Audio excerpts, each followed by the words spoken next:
Hey, how's it going, everybody? My name is Rising Oblivion and welcome back to another video. So we did the Persona 5 Royal Waifu tier list. I have that on the channel, but I figured we'd do something a little bit differently here. We're doing the Persona 5 Royal Palace tier list. So we're going to be going over all of the Persona 5 Royal stuff, including the third semester, and I'm throwing in mementos as well because I kind of consider mementos to be somewhat of a palace. It's kind of everybody's palace, so it's going to be included in this list as well. So light spoilers are going to be happening here because I kind of have to explain my reasoning behind each of the palaces and where I put them. So if you have not beat Persona 5 or Persona 5 Royal, you might be exposed to some smaller spoilers, but nothing really too big. You're just going to kind of have to know whose palaces is whose, which is kind of the spoiler, as to what I'm trying to not tell you, but I'm going to have to talk about the people within each palace. So let's just sort of kick things off here. So Kamashita is kind of the tutorial palace at the same time, which can kind of give his palace a bad rap. However, I would consider his palace to be one of the most middle road palaces because it's trying to show you how to play. It's usually not too overly difficult because of that. The tutorial stage does make things a little bit slower, but if we're not talking about the tutorial parts, this isn't a terrible palace. This is where we meet, our buddies, our first explorers within the palace. A lot of on-story develops here. We learn more about Kamashita. The school ends up being a giant castle where he's king and he sees himself as the king of the school. It's overall a very cool idea, a very cool setting. However, it is a bit of a tutorial stage.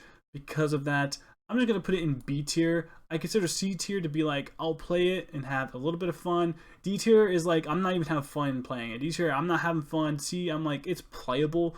B is, it's above average. Obviously, that's what that means. A is like, it's almost God tier, but there's some minor flaws. So it's not S tier. And S tier is, it's perfect in almost every way. Maybe there's one flaw about it, but still S tier. So that's my reasoning behind Kamashita's. I'm gonna have to just give it that. Because of that, the story development is cool, the environment is cool, learning about the characters is nice. The only bad thing about it is a tutorial stage during, the first kind of quarter of it. Because of that, I think it doesn't quite get anything above a B. But moving on over to Monorama. So Monorama, I think, is one of the best aesthetically looking palaces in the whole game. The whole art theme is really nice. It's kind of classic, like old school Japanese, which I really like to see in it. Monorama himself as a character can be a little bit boring at times. His boss fight, I would say, is a little bit of a flaw, but I would argue this is one of the most aesthetically pleasing looking maps. It's fun to play. The enemies are cool. Yusuke's fun to see his development there. There's a master-teacher type of dynamic, like the student surpasses the teacher, which is a really cool thing to see as well. The story behind the Sayuri, it's all really good, and I think a beautiful conclusion. Jumping in and out of the paintings is really cool. Doing the painting puzzles is really fun as well. So I'm putting it in A tier. This thing literally does almost everything perfectly except for maybe the boss fight. So it's sitting in an A tier, at least for now. Moving on over to Kanashiro's. Kanashiro's, man, I'm about to put C tier, so I have like one of each category here, and I'm not trying to do that on purpose, but I would put it more towards C tier just as seeing as how almost boring the map can be. I don't mind the chrome bank type look. It's a cool look, but seeing it over and over again throughout the entire palace does get a little bit boring, and I don't think Kanashiro himself is that cool of a character anyway. He's supposed to be like the, I guess ugly bastard type character, which is a funny sort of thing to see, but when it actually comes to gameplay and stuff, it gets really boring quick. He's kind of predictable as well. The boss fight is cool, however, but when it comes to the environment, the characters, the only good thing about kind of Shiro's Palace, honestly, is the boss fight and Makoto's story development. Honestly, from what I could tell, that's pretty much all I'm really getting out of Kanashiro's Palace. You might have something different, but that is kind of as far as I see with Kanashiro's Palace. So moving over to Futaba's. So Futaba is, I'm just gonna put it in D tier for now. I'm not saying it's D tier, I'm just holding it there because, I can put it back here. Futaba's Palace, each time I play through the game, it's like, I don't know if this thing is good or not. I love Egyptian themes, the Egyptian setting, her kind of being the pharaoh in the tomb, the connection with her story with her mom. It all fits so well with this. Not only just the stuff in the palace, but outside the palace as well, helping her cope.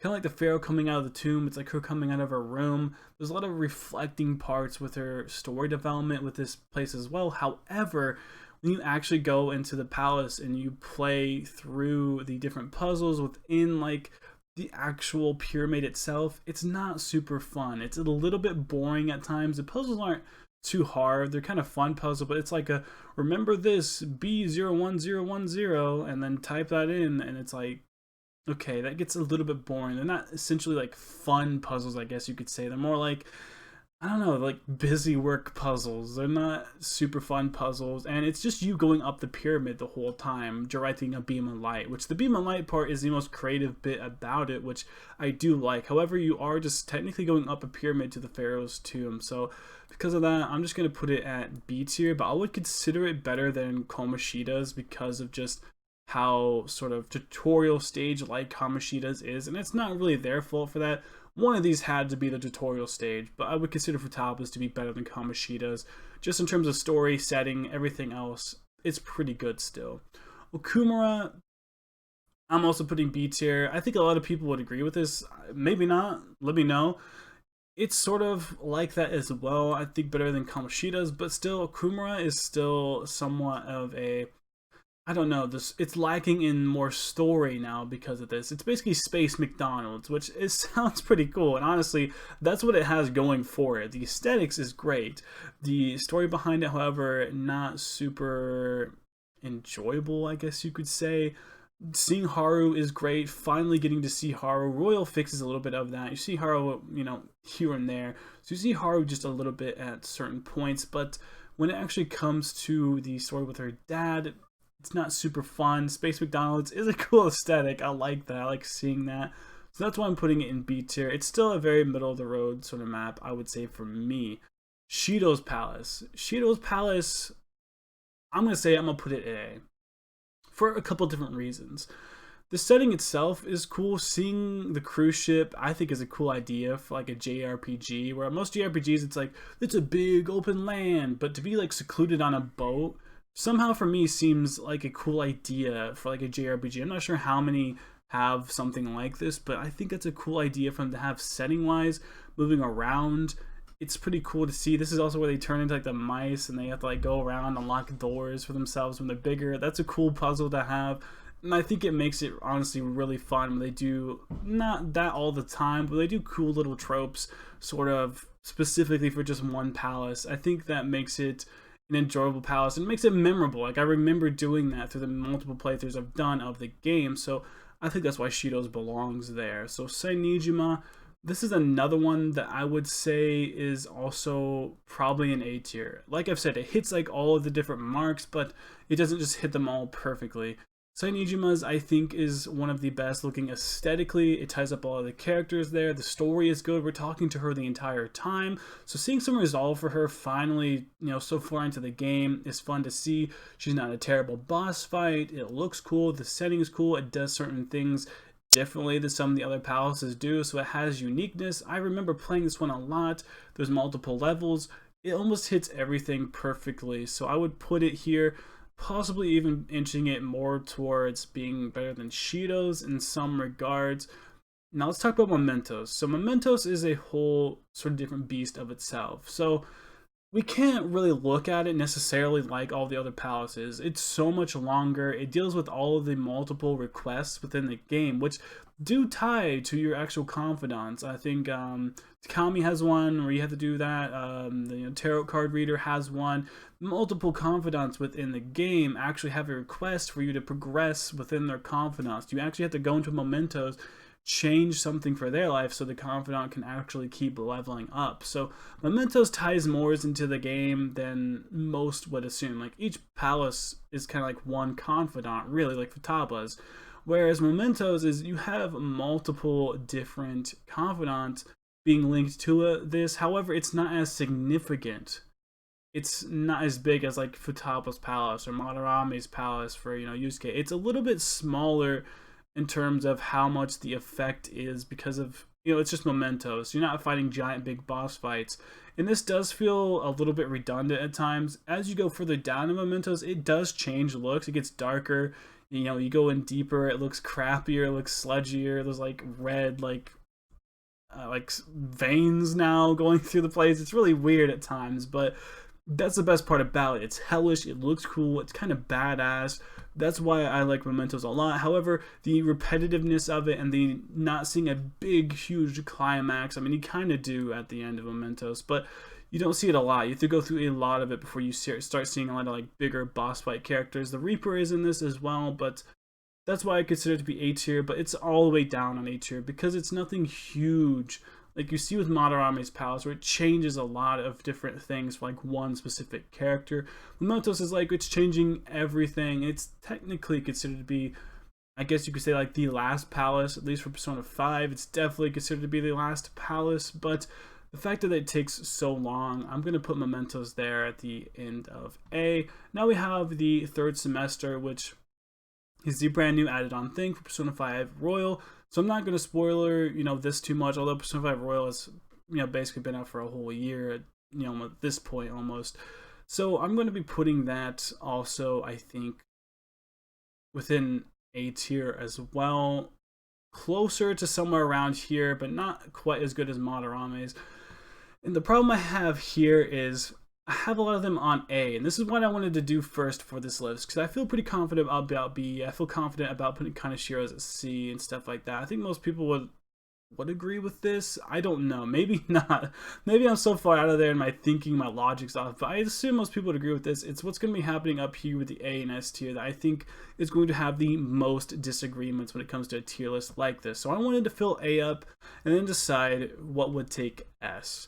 And I think it just sort of makes sense that Monorama is hitting everything better, I think, than these for it to be S tier, with Sainijima's also being the furthest into A, almost leading into S tier, because she pretty much does everything perfectly as well. However, I feel like I have more of a personal touch with S tier, having Monorama there, because I'm a bit of an artist as well. I know what it's like to have, writer's block, artist's block, the sort of student master teacher thing when it comes to like art itself. I kind of know how that feels.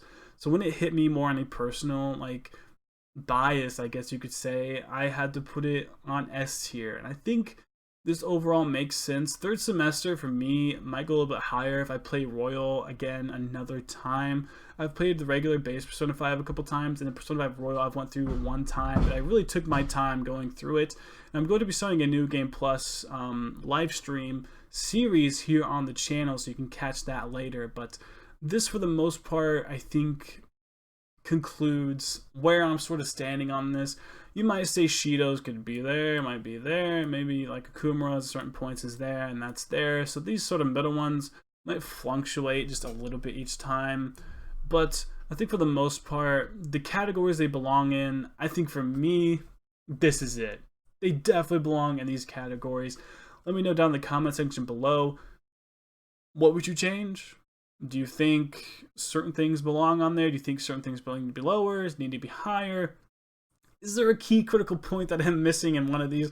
I'm sure there is, and I'm sure a lot of people are going to point it out. But I think this is it. This is my definitive Palace, Persona 5 Royal Palace tier maker. But yeah, like, comment, subscribe for more content. If you like these videos, I will definitely make more of them.